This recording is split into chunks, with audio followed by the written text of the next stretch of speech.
support grace, social activism, resources, and art. That's what we doing out here. We got a guest. He was supposed to be here last night.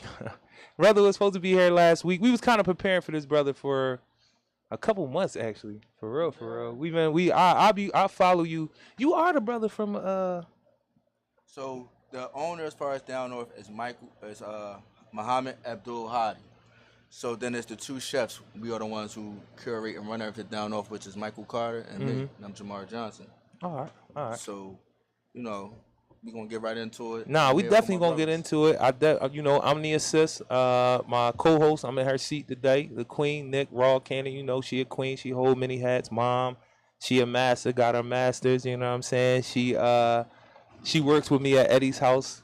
She's a wife. She got a lot going on. So if you don't see her, you already know she got some other in business that's probably way more important than this show. You know what I'm saying? But we are a resource show, and like I was telling the brother, I start following a lot of. I've been home for 4 years. I did 20 years street, 3 penitentiaries, one jail, Montgomery County. That's why I caught my case out, Pottstown, and all that. But Instagram. Instagram for me is not like a social thing for me. I guess like I look through Instagram to see like what folks is actually doing. Like I don't really care about like lifestyle stuff. You know what I'm saying? Like parties and where you eat at and all that. Like when people put their businesses up there, or they put whatever their organization is, like I check that out, and then I lean towards people who got the background that I got. You know what I mean? Like they've been through the prison system somehow, some way, woman or a man. Like if we talking about reentry, we talking about recidivism, we talking about preventative measures, we talking about helping people find housing that's not that just came home or been home for a while, because it's not just those folks that just came home that first year.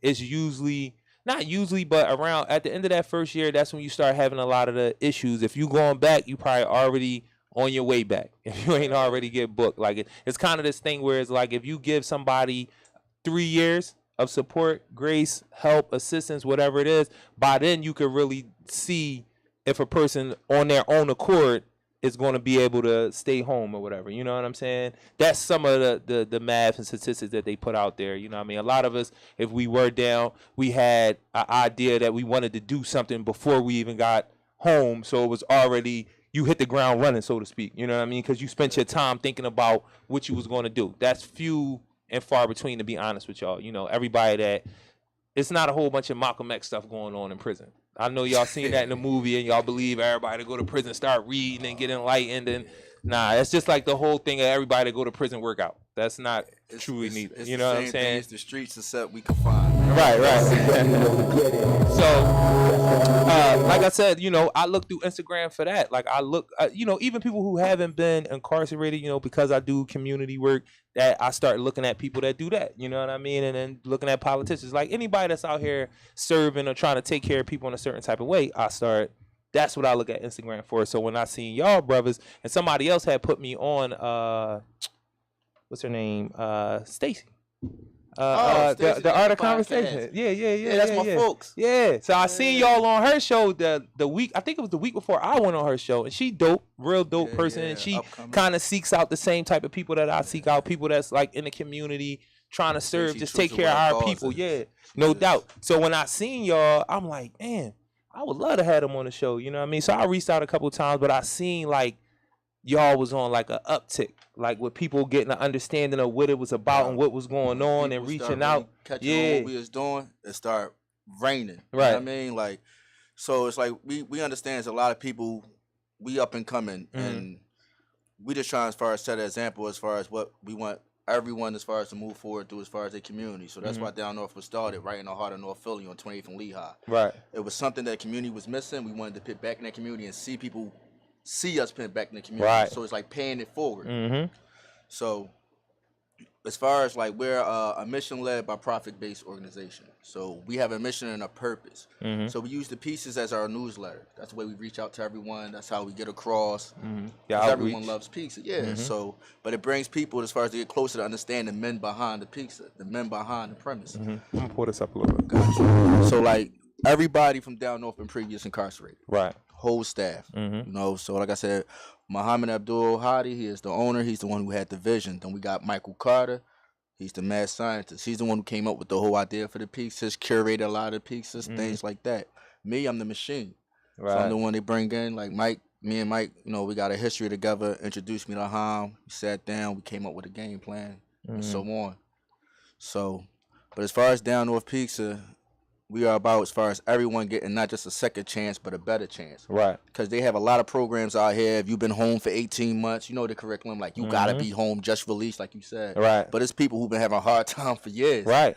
And so we give the opportunity for those people who just meet our standards as far as with fair pay, fair wage and pay, better opportunities, networking, as far as housing. We got a few things down the line as far as even for the kids, as far as STEM research. We got schools open. Like, we got a lot of things. So you just got to keep, as far as up with us, and we trying to just keep up with everybody in the neighborhood. Right.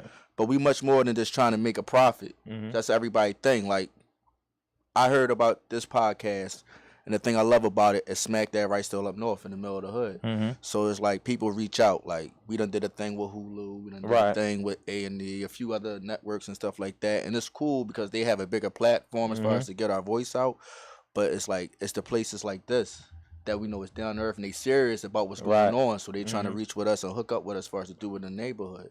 So I just do want to also say I thank you for allowing me to come and speak for our things that was going on as far as representing for my brothers, because they this was one of them, like it was like the celebrity joint a little bit. Like, I was following y'all. Nah, seriously. Like, I was following y'all and I was like, damn, these brothers doing some dope shit. I want to be a part of that, because I do the same type of things. You know what I'm saying? And it's not relegated to, just folks that's coming home, but that's like my primary joint. Like, I was doing that without no organization. Like, cats just knew I was home and was like, yo, when they come home, they like, yo, I'm trying to find a job. All right, I got you. I'm trying to find housing. All right, I got you. I can help you with that. I can show you where they'll pay your rent. I'll show you where they'll pay your rent, and then they'll help you buy a home. Like, it's a lot of things that's out there that's just, we have limited information, and that's just for our people as a whole. Yeah. Like, it's just limited information. The information is everywhere, but reaching us is limited. Right. Like, people really don't know a lot of things that we should know. Things that we don't seek neither. That's true. Like, so a lot of things we rather be spoon fed, because we feel as though sometimes people nobody owes nothing. That's one thing you learn when you be up top, yo. Them phones get cut off at a certain time when it's count. Things like that. Like, nobody owes you nothing, man. You gotta make your own way and figure it out. Nah, I'm only laughing because I don't like to get into, like, I don't mind telling jail stories because they can be funny. And the funniness is how serious it actually was. Yeah. That's what makes it funny. But then at the same time, sometimes I feel like when I tell these stories or other people tell these stories, we already live in a culture where a lot of our young men and women, because I like to remind people that black women are the fastest growing jail population, and that's been for years. Like, it's a growing thing, probably like 10 years now, to be honest. You can go check it. But it's almost like I be feeling like the fake rapper boy who be glamorizing the jail shit sometimes. It's at the end of the day, so like, like even when we down at the shop, no matter what we do, we are who we are. Can't change who we are, so who we became. So we gonna bid forever. Right. Like, I'm 40 that's old. Listen, that is a major part of getting through your time. Yeah. Like, I was just telling them earlier, like, when you first get booked, how much time you do? Altogether, I got 7. All right. So you got right at that mark before you actually became like a jail boy who can't stop talking. Like, you know how all the older jail cats, when you came in, it's like, damn, they got these. And I understand what it is. But boys that been down for a while, they can talk, dog. Oh, they can talk. Like, that's all there is to do. It's like, who's the sharpest in the room? They can talk, yeah. Like, and it could go on and on to where you got to kind of check yourself. I'll be like that sometimes. Even on this show, sometimes I'll be like, yo, you talking too much. Like, chill for a minute. It be like because cats that been there like 3 years. I remember when I was 2 years in, I still was on that time. When I was down in county and cats was coming from up top, I was like, man, you telling me some real stuff, but can you wrap that joint up a little bit? Can you make it a little bit more concise? And then, like, about 8, 9 in, I realized, damn, you tell long ass stories now too. Everything that's that you get. You got nothing but time on your hands. Nah, that's real rap. It's like I got a son. He got his own company and everything. Like, shout out to my son Shamar. He got What's his the own name of the landscaping. It's right hand landscaping company. So Right hand landscaping. Yeah, company. he got a full scholarship to Williamson. So it's like he's doing construction as far as environmental services, everything. That's been his dream. The boy been making mud pies. Now he's fixing $5-10 million homes up. That's a good look. But he never been through nothing like I've been through. But Right. it's still relative as far as with the bid. And he told me, he said, Dad, we so eager to like go at each other. We don't want to get acquainted. Right. And sometimes like the less your conversation is, the less you understand about a person. So you don't want to get to know them. You don't want to be relevant to them. It's like you'll walk by them. That person could change your life or change change his life. So if you have a long conversation, words mean something. Yes, so it's the best way to teach. Yeah. Conversation is proven. Like conversation is the best. It's not the only way, but it's the best way. Having a conversation with somebody is the best way to teach them. So and I love conversation, and I'm newsy. Like I'm interested. You know, I could say interested. I could say a bunch of great words that make being newsy sound, you know, really really intelligent. But I'm just newsy, dog. I just want to know your business. Like, what are you doing? Like, what do you got going on today? What are you doing tomorrow? Who are you? I asked that question. Now that's a big thing for me when it comes to identity, because I for my walk, where everything changed was when I learned who I was as a black man. Like when I started getting the history of who my pop was and wasn't. You know what I'm saying? The fact that I didn't know my paternal grandfather. Like, what did that mean? Like, I learned that stuff first. Like, what my mom was into. Like, was my mom really the reason why my mom and my dad wasn't together? Because, you know, we always assume, like, it's always dad because he wasn't there. And you don't know. But that's and that teaches you about where you come. Like, I learned a lot of things about my pop being dark-skinned. And why he moved, how he moved with women, other men, because he was dark-skinned in the 70s, and my folks was like hyper-religious. So I understood where at 14, a couple girls starting to like him when before he was the black, you know, triple black boy, go back to Africa boy, your family super religious, you awkward because of the religion stuff, and your mom on you, and this is the thing that taught me that my folks were super religious. When I met my grandma for the first time at 13, because my mom and my dad wasn't married, she told me from the door. She ain't even come to the gate, open the gate. They had a gate around their porch and everything. I rung the doorbell and everything, told her, you know, I'm your grandson. She ain't even opened the door. She looked and she was like, oh, I don't have nothing to do with that, and closed the door. So when I talked to my older sister, who she deals with and has always dealt with, she was like, Grandma only deal with me because I came out of marriage. The rest of y'all came out of wedlock. Y'all was out of wedlock. You know what I'm saying? So she don't deal with none of y'all because of religious reasons. Y'all all bastards to her. You dig what I'm saying? Now this is what she tell 12. Yeah, I was 12. I wasn't 13. I was 12. But it's like now I start understanding why my pop moved. If this is the house he came up in.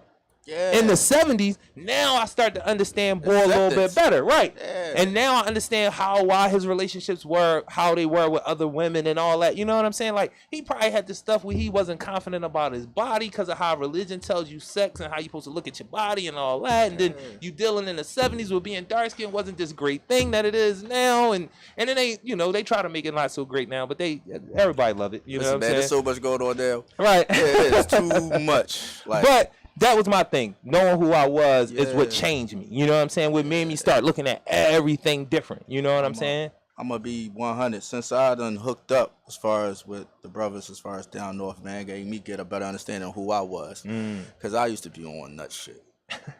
On all nut shit? Be on that shit. Be on that shit. Right. And it's like you start getting old, and it's like, yo, I'm getting too old to be on that shit. And keep making the same decisions, same foolish decisions over and over again. But when you're dealing with some people where you can really, like, be yourself, and it's like, you're not afraid, they don't judge you, like, yo, whatever it is, that's how it is, bro. That's how it is. We all came from the same background. We all got our demons. We all got little things that we into, but don't be afraid to be the man that you want to be. And I got that comfortability. It started making me have a different aspect as far as what I want with my people. Like, as I got older, I started wanting more for my people than for myself. So it's like, we all got family members, we got cousins, we got friends, like anybody who know me. If you got book whatever, something I can do to help you because you would do it for me. You know, real friendship. Like, like a lot of people don't know like the real meaning of friends. Like, I got friends. Right. I'm thankful, blessings. Like, we don't be around for each other 20 years later, still the same, nothing changed. And I'm thankful for that. But it started making me have a better understanding of doing things for a purpose. It's like somebody come home, you give them money. that'd be cool. That'd be what they needed. But what they really need is for you to put them in a position or help them understand themselves so they can put themselves in a position to do better from there on out. Like you teach one, you teach 100. No doubt. And that's the one thing that I started learning as far as being with down north. Like everything is interconnected. Yeah. Like that's something I learned in prison too. Like at first I thought it was as simple as me. If I'm separated from everybody, it's just me. So I thought, all right, if I don't do stuff on my block and I do it somewhere else, nobody's gonna be connected there. But that's not true because anybody that might know you from that block, at some point that connection is gonna be made. You know what I'm saying? A lot of people didn't know who my brother is. Me and my older brother, we started looking alike later in life. Like we look alike now. When I was young, he was light skinned, I was dark skinned. Nobody knew that we was brothers. I'm his younger brother. You feel what I'm saying? But once cats found out that I was his little brother, shit started being different. You know what I mean? And I thought once my mom moved out of the state and I was single, no kids, I'm on my own, I thought it didn't matter what I did at that point. And then when I got locked up, it really exposed like what my importance was to all the people in my family, whether it was my nieces and nephews, my sisters and brothers, my mom, my homies. You know what I mean? Man. Cats that I don't even call friends no more. Like these is my brothers, you know, because they rolled, like you said. These wasn't boys that was necessarily in the street with me. At different times they were, but not on this one. You know what I'm saying? And they were people telling me like, why you fuck with boy, this, that, and the third. But these is cats that I knew since I was 11 and they still around. So when you say that about being blessed that you got real life, like I'm looking at how my mom be looking at stuff. Like my mom and my aunts and them, they got friends that I didn't know they wasn't really my folks until I turned 14 and 15. You know what I mean? So you talking about 40-year friendship. She got friends that she knew before me. So it's an honor for me to say, damn, I got friends now that I knew since I was 11 years old. And they really family. You know what I mean? So I know how that makes you feel. But I learned my connection to everybody by getting locked up. Because I really thought I just did what I did somewhere, not even around my neighborhood. Nobody is connected to that but me. And then when you get locked up and you see it, and it's like, nah.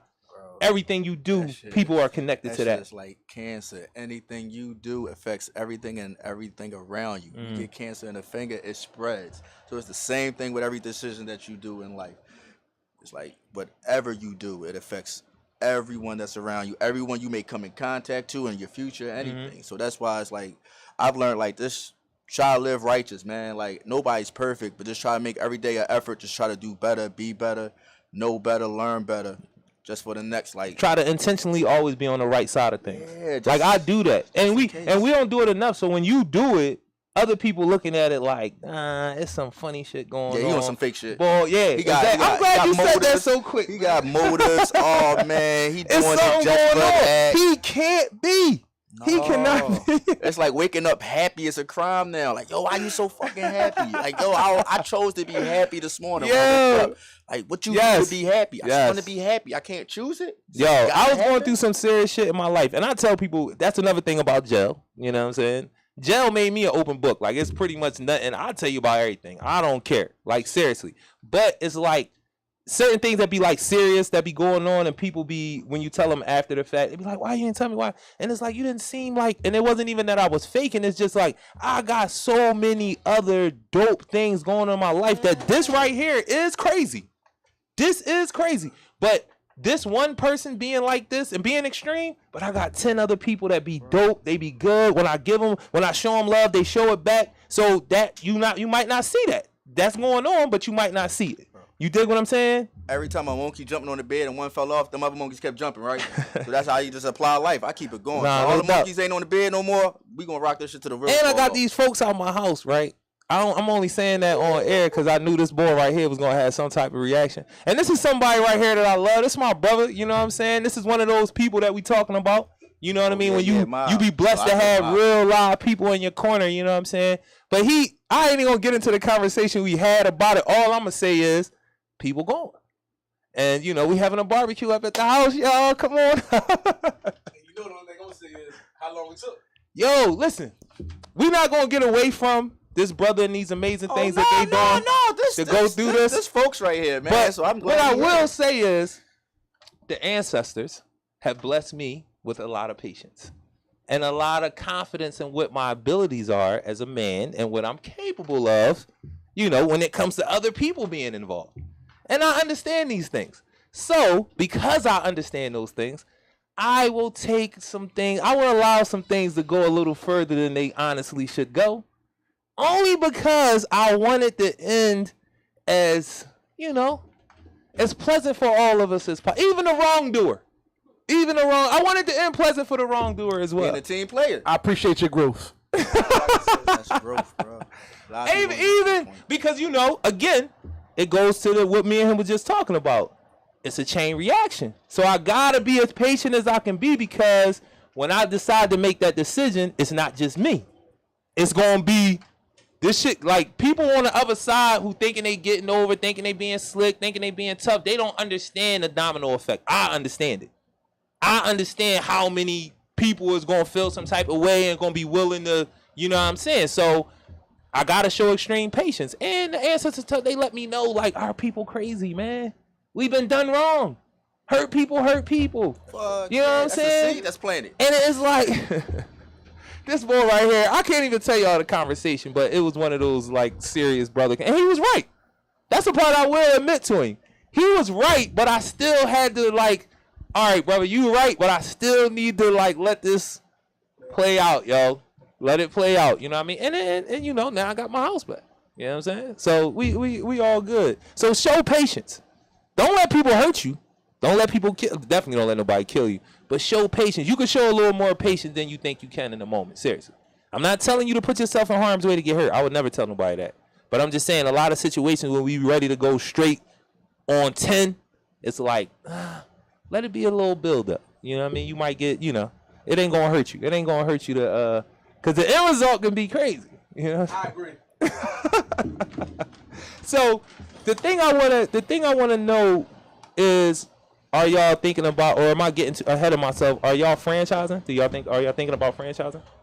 Not really necessarily franchising. So the thing is, the brand, we're going to keep it as just us, for us. Right. So, of course, other people reaching out right now, and, they have their ideas, and they want to, be part down north, but we just don't want to take away from what our mission is. Right. And a lot of times when you start franchising, you take away from what the goal is. Yeah. Now it's just about product, sell, value. Like capitalism and took over. That's not what we about. So we have other ventures that we going down, but it's all still on the same premise, just through different avenues, as far as to build more employment for those like us, as far as to help us. Women too, because we didn't have females as far as long with us too. We had 3 sisters that was working with us, and then they left us, but they moved on to better things. Right. Just because you come with down north don't mean you have to be down north.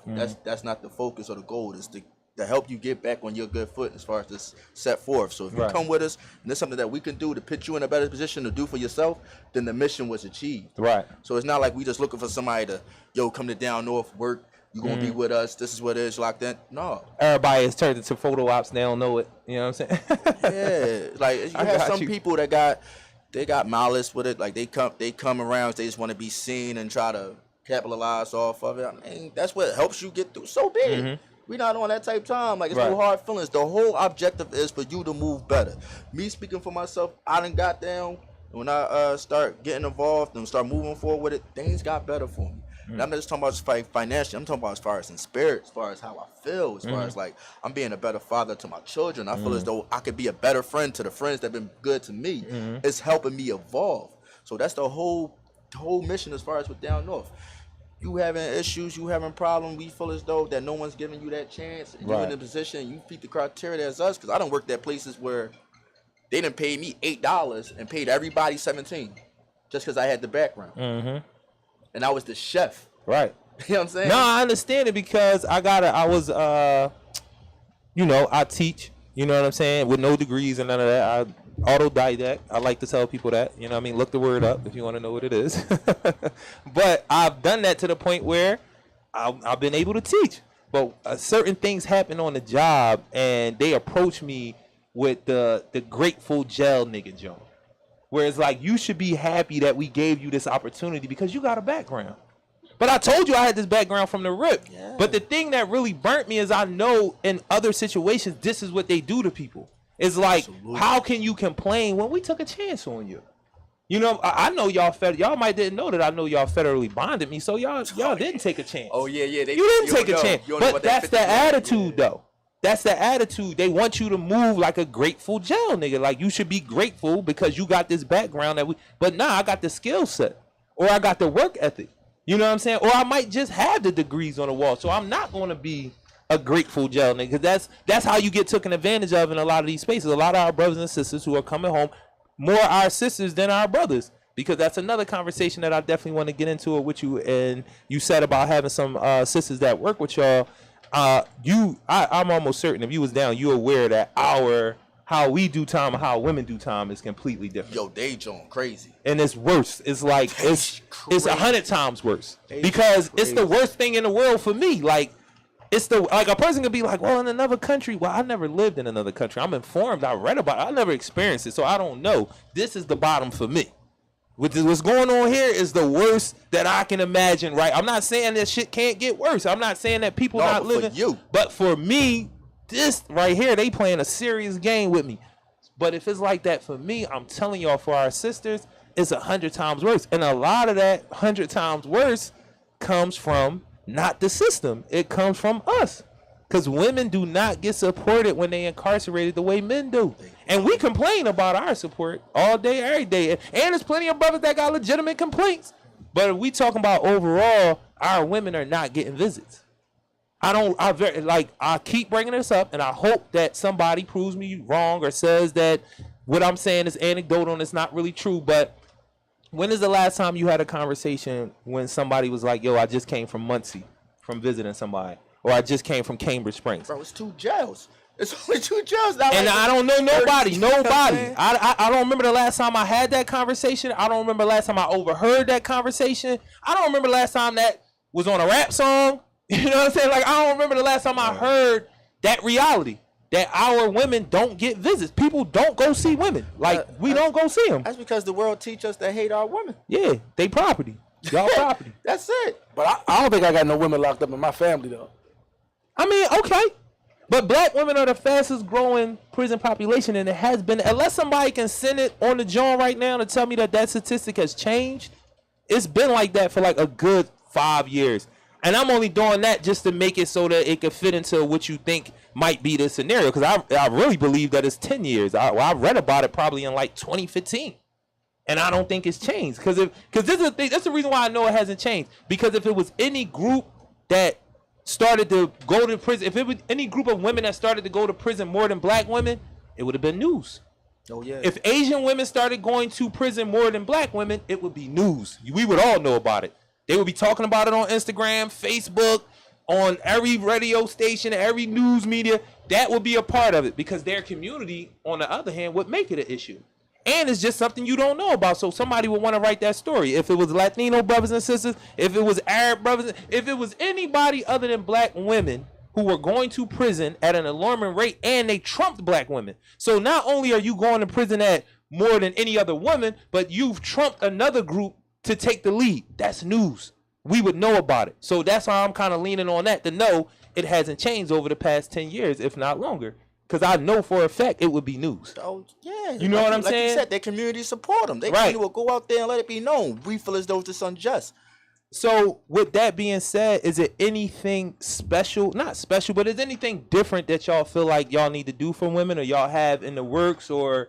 Well, we have recently done as far as Passover, Christmas, when the women, we did a thing where it was like for Mother's Day and for Christmas, like kids or as far as family members, just people anyway, just make cards and just make like acknowledgement to the women that was up in prison. We sent it to them. As far as any female that, you know, feel as though they meet the criteria and they want to come get down with us, we open our doors to them. Right. Like I said, we didn't have 3 sisters that came with us, but they end up leaving, but it wasn't like they left out of malice. They left. One started her own clothing design. Right. And this just helps her sustain her foundation until she can get to her next thing. We not looking for nothing from you, sis. Right. We don't want you to come down here, dress a certain way to stand in third. Like us. Like you came from the same background we came, have the same opportunities we have, so we're gonna push you in that direction. Right.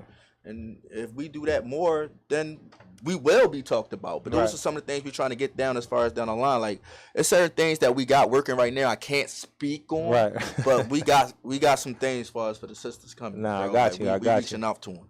Because I put that out there because that's something like, you know, me and my executive director, like when we first met, her thing was like, I know you're going to do something around reentry and that. And I had a whole thing already. I just haven't put it out there, and I'm kind of doing it anyway. But I had a whole thing with reentry where it would be like, you literally got to hold people's hands. So you would pick a day, and I'm still going to do it because I got it written down and everything. I just didn't put it out there yet because the women reentry, to me, as somebody that's on parole, is more important. Because the challenge is that, because when I came home, like, people from all over just showed, like, I got love. Like, one of the reasons why we say love, grace, and support is because that's what I got when I came home. Like, people gave me grace. They didn't look at what I did. They wasn't looking at me like I was crazy. They wasn't like, you gonna do the same things. It was like they just gave me that grace to be able to do what I needed to do. They definitely showed me love, and I got a lot of support. I tell a lot of the same stories over. People bought me suits and shoes and took me places, introduced me to people. Lessons. My man, when I got a fucking, my man gave me his Charger. He went and got another car. Gave me the Charger, was just like, yo, just pay the car note on that. That be you. Like, that's the type of love that I got when I got home. So it would be a fraud for me not to be on the same time. You know what I'm saying? With everything that I do. You know what I mean? Love, support, and grace is in everything that I do because people repeatedly showed me that. And when I came home, it was like, and I banged that car up. And he was like, man, you ain't getting another John. Like, that's it. That's all I have for you, baby. It's all. Something like that. But I just say that to say, you know, people don't play like that. You know what I'm saying? Like, people, we don't do that with each other, and we definitely not doing it with our women. But we ain't. That's one thing you hit the nail on the head. We not. God, it's guys who will let they woman. They sat there and told them they love her, everything, and let her go right up that ship, and do not hold her down. Nah, at all. That's crazy. But then you be expecting her to hold you down the whole bit. Yes, and she the worst. If she don't do what she's supposed to do, she gotta die. Like, it's crazy. Yo, this is another thing, and this goes into another conversation. And I think cats from jail, we got it a little different. It's like we got this bromance with our brother, and it's not wrong with it. We love our brothers, man. Yeah. We love our brothers. But it's like the portrayal of your man is not as deep as what you make the portrayal of a woman. Like, your man can snake you out of bread, you know, steal shit out your car, and you just get to the point where you just understand him. Like, you know, you can't leave no women around him. You know, you can't leave no drugs around. This is what you do to the joker. You know you, but let her cross you. Be like, nah, she the worst dog. We gotta get rid of her. She hold me back. But you know why though? To me, go ahead. Put it out there. Because the woman is the better species. we already got her on high expectation. We already got her elevated. You believe, like, for real? I mean, to me, I do. That's what I believe. I had this conversation all the time with my wife. Right. So I already know. Like, I believe women are the higher. You should be held to a different standard. Because that's what you're saying. Yeah. I go into a situation thinking about the nigga ain't shit. I go into a situation thinking the female is, she gonna do what's right. Yeah, I got you. Like, I got you. Yeah, so that's how I go into a situation. Marriage too. That's an elevation that come with marriage. You start thinking. That's a marriage, John. I'm saying that helps when you get into marriage, bro. You really start having a better understanding about women. Like, cause you with her 24/7. You learning from her. She's teaching you things, and which is like boyfriend, girlfriend, like my chick saying third. Yeah, but it's not as deep as marriage. Marriage you have a better understanding, a better value of women. Like, I'm trying to get to that point. But I'm saying, you think that's just how you feel about it because of the type of person you are? Or do you see other men start exhibiting that when they get married? Because I don't know. I see guys like, it's anecdotal, but I don't know. People are going to be who they are. Yeah, because listen, and then you look at it like this, right? A man that go into messing with a female, right? He can think that she all these things, a whole whatever, and still end up falling in love with her, and still end up being with her. Right. Like, I love her regardless. Right. People don't go into messing with a guy and be like, he a rat. You're not going in there and still gonna mess with that guy. No. Yeah. I don't know, because they messing with some slums out here, man. So I don't know if that's true. Like, I know some slum dudes. Like, this is your dude. This is your dude. This is your cat. Opportunists. That's what they can bring. He might got an opportunity for that person. He might just be an opportunity. He might be willing to do anything for some money. Yeah. People aren't like that. Most people aren't like that. They're willing to do anything for money. Now, I do know that some women who complain, like, this is really kind of the type of cat that you like. You know what I'm saying? But it's socially, you can't say that to nobody. Like if you want a dude that's not going to challenge you. But when you get around other women, it's like, no, we want men that's going to be men. Like I want a dude that's going to not beat me up, treat me like a kid, but he going to be a man. He going to step in. But at the crib, you don't really want that.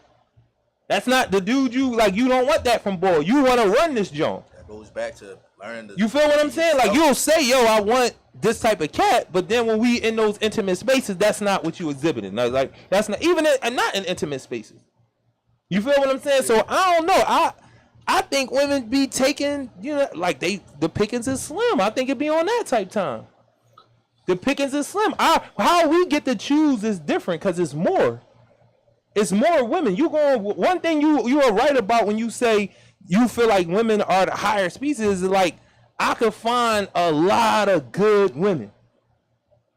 Women can't say that. And I'm a dude. I be around dudes, so I know y'all can't say that. You're not gonna find, and I'm not saying all our dudes is in the way, but you can find way more good women than a woman can find good men. Whatever good is. It's just, and I know the dudes. It depends what your definition of good is. Now we gonna go there. I should have never did this when I said good, because now we playing with the conversation. And we know I was in jail with him. Dog. And then I came home and was in professional spaces with him. Like these dudes is in the way. And again, in jail, I seen a lot of good women. I knew good women based on other cats. Yeah, that's true. Like I know this cat. You coming up here faithfully to see him, you gotta be a good woman. You gotta be, because I know this joker. Nah, but for real. No, she might don't know him like you know him. That's all. Yeah, but I'm just saying, I seen it. I seen them make those routes. I ain't see homies making those routes. Now, if you really, I had homies came see me. I'm sure you had cats that came to you, but everybody, they homies wasn't coming to see him at all. Like, and it wasn't even a thing. They didn't even put that pressure on the boy. Still was calling him every day. But that girl don't come up one time. Cursing her out. You on the phone, ready to pull the phone out the wall, yelling the screen, putting on a show for everybody in day room.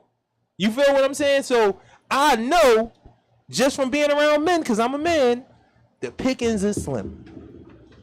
But when it come to women, I don't see that. I don't see the pickings being slim.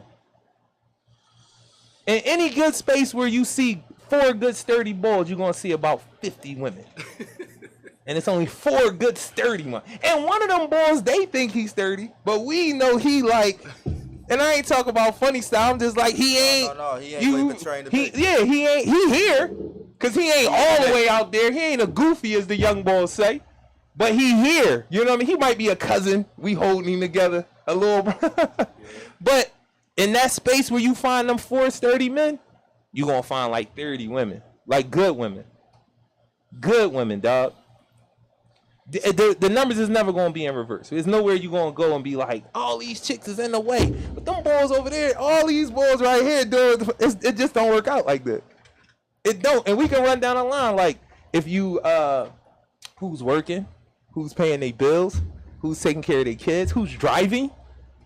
Who got a certain level of education? And I know why this is to a certain extent. It is the way that the system positions black women to be negotiators, and that's a conflict thing in and of itself. But if we saying that we all have an understanding now of the system, how that play, and what, because you don't gotta be a pro-black person or a conscious person to be a good person. You might be somebody that's very unaware of culture, but you take care of your kids. You work hard. You know what I mean? You around. I see more women that do all of those things than I see men. I just do. Men are still being allowed to run. I speak about that a lot too. Like, we still being allowed to run. Like during, because I see how you looked at me like, what does that mean? What you mean by that? So when we was on the plantation, that was a strategy. The women wanted you to run because they didn't want to keep seeing the men be killed, especially if the men were their sons. Yeah. So it was a part of strategy. But now that strategy hasn't gone away. We still allow our men, and we do it too, to be able to run away. The women don't get an opportunity to do that. They don't get to run. They always got to stay. They never get. How many women you see? I'm talking about run from the kids, run from work, just run completely. You talking about nowadays? I mean, even nowadays. Change, yeah. Even nowadays. The game has Because I feel like if the women have gotten to the point where they running away too, that's because we still haven't stood in for it. No, Nobody has told us, no, you can't leave this time. You can't go to jail. You can't go to the streets. You can't go to the other woman. You can't go to the other side. You can't do that. You got to stand and rumble with us. You got to fight with us. We can't allow you to go nowhere no more. That still hasn't been said. And the women haven't, I don't even think that they understood or understand what needs to be said. Like, they're complaining, and it ain't even a complaint. They're explaining what their situation is as black women. But they haven't told the men, listen, I need you to stand and fight. You can't just go. You have to, whether you're going to fight for the babies, you're going to fight to get this money, you're going to fight to protect me. You got to say, y'all can't just go no more. Because that's what we've been able to do. And it was co-signed by they even start raising the young boys for that. Because a conversation that I had this morning, as a matter of fact, we was talking about, all right, if men were the impetus to whatever the issues is in the black family, right? Because we didn't protect. So somebody was able to come in, sack the crib, sack the village. Now they got us. But they allowed the women to be the negotiators. So now she's raising these boys by herself. The boys that she's raising resemble the men who ran away. So now I know it was my fault. I'm going to take my onus at the beginning. Now we look 2, 3, 4, 5 generations in. Look at what you raised without me. You understand what I'm saying? So I got to take my onus, and you have to take yours too. And now we can move. We can't do the struggle Olympics no more. We can't do the men should have did this. Oh, the women should be doing that. No, we both at a point where it's equal-ish going on. And we all fucking the game up. The family is not like this, and it should be. Yeah. So now there is no blame. We both got to just dig in and start getting it together. Because I can say, well, y'all was left to y'all own devices, the independence, the feminist bullshit that the white women told you, the independence, you did that. You tried it. And the men are still coming out the same way. You feel what I'm saying? So now, we gotta renegotiate this whole thing, man. But when it comes to certain things, that's a revolution right there. You know what revolution? I thought that's what we always be talking about. Yeah, but we know with revolutions come bloodshed. People scared to shed that blood. Ain't no revolution. We gotta go to commercial, y'all. Yeah, with bloodshed, bro. Listen. I'm in agreement. I have that conversation a lot as well. Like, my thing right now is, I understand the violence, and the reason why I say that is because every time we've moved in a position of upward mobility, violence came to put us back down. It wasn't just the laws. They used violence first to get you in play, and then the law came and did everything. Jim Crow came after violence. You know what I'm saying? Yeah. It wasn't just the law that came into play. The same thing with slavery. Slavery came at the violence. They had to be violent to you to get you in that space and be violent to keep you in that space. And now they playing a middle game with you because you don't want a danger to be clear and present all the time because you're going to be forced to fight. And that's a mode that our people are in. Like, if death is at the front door, we respond. Yeah, because you can control chaos. You can't control order. Right. But when it seems like it's some comfortability, we be on... Well, no, I don't want to. Why we can't talk about it? Why we can't let the process? We can't go through the process. You're going through the process because you're scared. You're like, I get it. Because he put some shit in you. Like he did. They did some shit to us, man. Yeah. Some violent shit. Shit that you couldn't imagine. And you still wonder how. Like boiling somebody. Can you imagine boiling a person? Bro, that the buck bag. You feel what I'm saying? So when that type of violence has been exacted on you, you get a healthy fear of whoever's. And then they know you're going to keep trying to fight, though. So now we got to switch it. We got to be like, you don't want that no more. So how about we all live together? How about that? Now they got you working towards that. And then when you break away from that and say, well, no, we can do it on our own. We don't really need y'all. You know what I'm saying? We cool. And they let you do it for a while and be like, oh, no, y'all doing too much. We got to burn that shit down. It's crafty, ain't that? We got to burn that shit down, yo. And then we got to have some laws to follow that up. But I say all that to say, man, I love what y'all doing. Mm-hmm. I love the fact that you was able to come on the show. I really appreciate that. We've been wanting y'all to come on the show for a while. I understood that y'all was in that upward mobility. Like it was something going on with y'all at the time, and I'm like, yeah, this is dope. So when I didn't get the response back, I knew at some point y'all was gonna be on the show. I knew that. But I also understood what I was seeing. Like, this is different because everybody ain't doing it. You know what I'm saying? Y'all, like, I don't think nobody else is doing it. You know what I'm saying? Nobody else, not with that background. Like, that, like, I don't know, and I know a lot of cats that been home. I don't know a whole bunch of cats that created a for-profit program around reentry. This is not a nonprofit. They not waiting on grants and all of that type of stuff. They created a business model that could support folks and keep bringing in bread to keep supporting folks. Yeah. And then the other thing I wanted to say before I didn't want to forget is a lot of times lateral movements are great moves.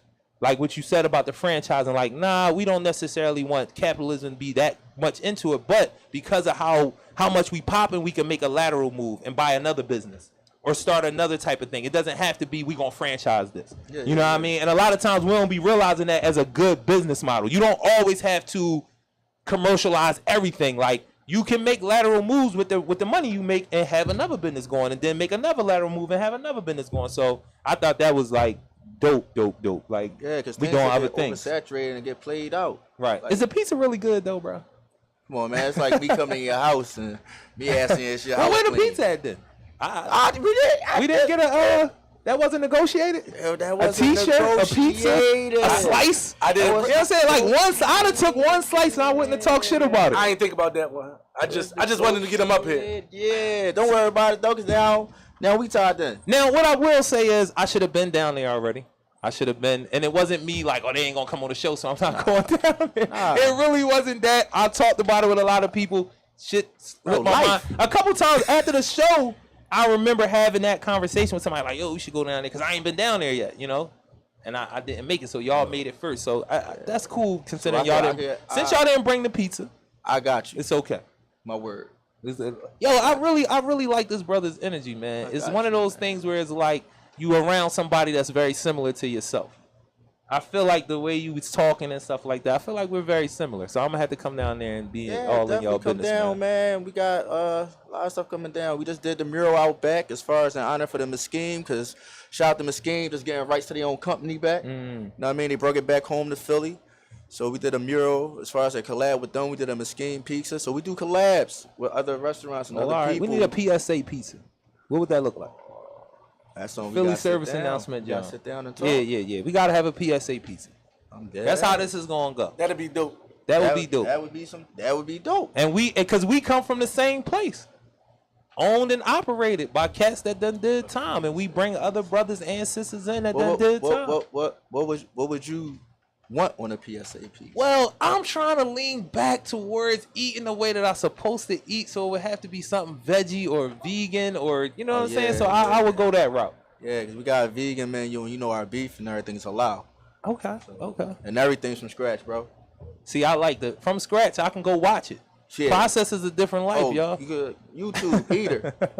You see me do everything from the dough, from everything, sauce, everything from scratch. So you got your own John Instagram because you the chef outside of what you do, like basically like your prep and all that. You got an Instagram with that on there? Oh well, no, not really. I ain't going to front, man. I don't do the social media thing. I'm starting to get into like with it. I'm like, I'm a dinosaur. Bro.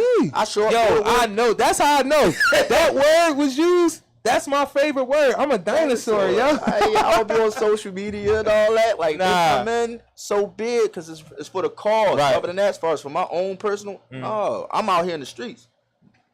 Like, I was also thankful, like, being with Down North also helped me, like you said, when you do one thing, it affects everyone around you. So it could be negative or positive. I done got with Down North, man. I done did more for people in my neighborhood and outside of my neighborhood ever. For all the sisters that was from the neighborhood where I came from for Christmas, I took the whole hood shopping. We own Walmart for the day. Christmas is on us. That's what I like. For kids in the park, don't worry about it. We got y'all ice cream for the day. Oh, school, y'all out summer? Whole summer, pizza on us. Come down, get a slice. Get some little kid boxing and stuff for us for free. Like, that's a free lunch program. Yeah, that's what we was feel what I'm saying? And everything. So it's like things like that. Like it makes you feel good because these are certain things that we had when we were younger and it got taken away. So now it's like we sit here and we go at these kids. These kids can't be kids. Right. So like you gotta give them things to let them be children again. Exactly. Give them insight. Like you said, the fathers left and the moms raising them. All right, well let's show them what they supposed to do. Exactly. Y'all gotta start jumping rope again, man. I seen some kids playing king ball the other day. And I ain't seen that in a long ass time. Like they was playing king ball. I'm sitting in the car like, damn, yo. Kids don't even get hit by cars no more, man. Yeah. They're not outside. Yeah, running around. Yeah, They don't even get hit by cars no more. Everybody had at least 3 people in their neighborhood. 3 of their homies, they ain't had no teeth. You was about to he getting that case money when he turned 18. That's the first thing you say, like, damn, you gonna get that money. 18, yeah, we straight. When you turn 18, you gonna get that couple dollars. Kids don't even get hit by cars no more. They don't go outside. Hell no. And I'm not saying I like kids getting hit by a car, but most of the people I know that got hit by cars, they live. They survive. Yeah, you go outside, you playing dirt, you put bikes together. Big wheel, man, run through abandoned houses and all that. Yeah, man. clubhouses. Damn. Flip on the mats. Everybody tell you about them, but don't flip on the mats no more. We in a space where the mats, we gonna let them, no more mats. Listen, I would love if people just do we have a way to just dispose of mats, beds, mattresses? Do we have a way? Is that a business? Can we be the people who, you know what I'm saying? Can we be the cats that go around and get all the mattresses up in the city and we get paid for it? Or if you trying to get rid of a mattress, that's what we do. Cause I'm tired of seeing, and I think every mattress got fucking bed bugs in it. So that's the other reason why I'm tired of seeing them everywhere. Yeah, that's why you got now, because bed bugs are so crazy. It's like, yo, every last one of them Jones on this block, they all got bed bugs. I can't have the kids come through here. They can't, because they going to jump on it. Okay, you can't walk down the block. Yo, we need to come up with a business. No, not we need them. We need to come up with That's what I'm saying. I'm talking to my folks. Oh, right here. Okay. Right here. This is a team. It's more of them. It's more of us. Oh, no, strength in numbers. But it is more of us. And I am talking to them. Like, we need to figure out, we get a U-Haul. We can get something, and all we do is collect mattresses. That's all we collect is mattresses. We come in with the hazmat, because I'm assuming every mattress has bed bugs. I'm just going to let y'all know. So I'm coming in the crib with the hazmat and the bag to put that joint in, and we going to get rid of it. So I don't got to see them on the street. And then when they get wet, it's like a different world. This shit is crazy. Bro, refurbish them, restuff Something. I don't know. Bed bugs keep you from, is it somewhere you could take them to wash them? Like, what if we had, and this might sound crazy to y'all, but what if we had a big-ass industrial machine where we could throw mattresses in that bed car wash. Yeah. Bring your bed down, get it washed. Where you could just throw that shit in there and come out. Like some type of conveyor belt you put it, I don't know. But there's a way you got to be able to refurbish a mattress. Like, or we just be the folks that, we can do both. We could be the ones to pick them up and refurbish them. Think about it. It's a business. It's a business in that right there. It's mattresses everywhere, and people want you to come get them. Especially you can start supplying shelters and things like that when them people don't be having beds. Exactly. They doubling up on the floor. Listen, man. You studies that's sleeping on them benches. See, this is what good conversation does. Ideas come out, friendships. Cause I'm Joe. I'm gonna just let y'all know that I say it on the show all the time. I'm very confident in myself as a man. To be Joe, bro. I'm Joe, man. I like to introduce myself to people, man. I like to talk to people. That don't mean you Joe. But that's what the kids tell you Joe is. They don't have an understanding. So but I see adults on that shit too. And this is the reason why I said that. And I've been saying this since before I came home. Everybody, one of the biggest problems we having is everybody from 18 to 60 want to be the same age. 18. That shit crazy. 18. They all want to be 18.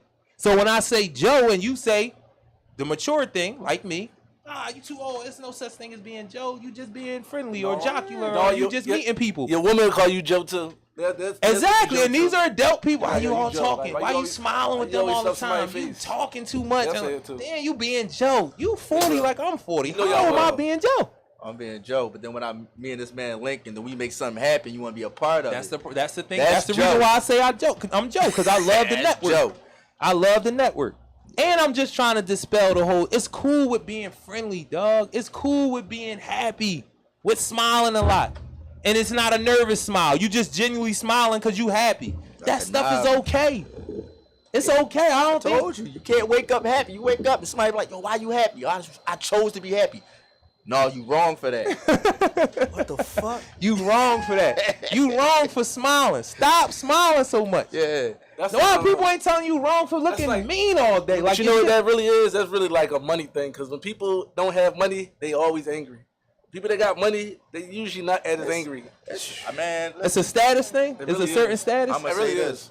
So if you now, they got money and they still pitiful and angry. Bro. They miserable? Miserable. I'm starting to see that. Like, I used to be the same, but now I'm starting to be around certain people like, damn, you What's wrong with you? Yeah, you good.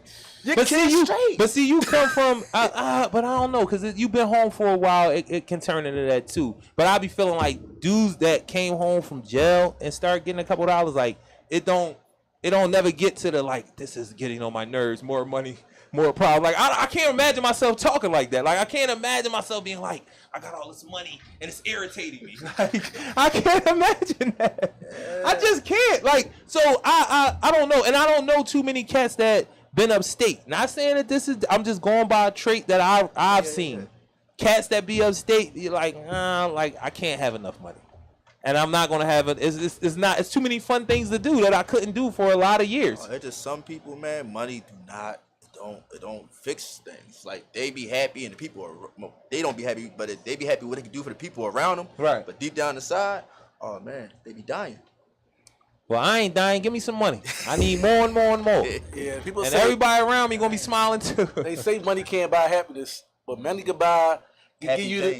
Money can give you the opportunity to pay for things that you don't have to be worried about, and that in turn can make you happy. Yes. Can you say that for them again, man? So they can understand, because people be trying to come up with other shit. You happy, but money give you the ability to not worry about certain things, and those certain things to be making you angry or making you mad or sad or whatever. Mm-hmm. And money do alleviate a lot of pain. Yeah, those bills. Yeah, financial problems. That car note. That private school that you was so hype about sending your kids to, and now that shit like 3 sacks a year. And then financial problems end up turning into other problems with your women, with anything, with your kids. Self-esteem. A lot of people's self-esteem is tied to their money, especially men. Yeah, especially men. Absolutely. Especially men. Absolutely. And what you consider to be responsible. Because I've had a lot of people I'm not like this, but I do understand when people tell me this. Is like, I like to be involved and do things that make my family happy, to make my daughters happy, my mom, my brother, my sister, so forth and so on. But it's like, I'm also big on, I'm not putting that together. I'm not designing. Just tell me what I gotta pay for and what I gotta pick up, put down, and who I gotta pick up and drop off. Those are the only things. And somebody told my daughter, she was like, "That's what you consider to be like your role? Like that's sad." And I'm like, "What? What do you mean?" Yo, I got told that this morning. Because what my manhood is tied to responsibility, and I'm okay with that. Yeah. She was like, "Nah, it should be more to it than that. Like, that's what's wrong with y'all." And I'm like, "Nah, what's wrong with that, though?" Quick question, because I know you're around time. I just want to ask you: Do you think there's a difference between being a father and being a provider? Yeah. Because I could provide and not be a father, but you can't be a father and not provide. Yeah, I'm about to say you cannot be a father and providing is not just money. Because I got a lot in this big ass head, and I know that shit has value, because it has value for me.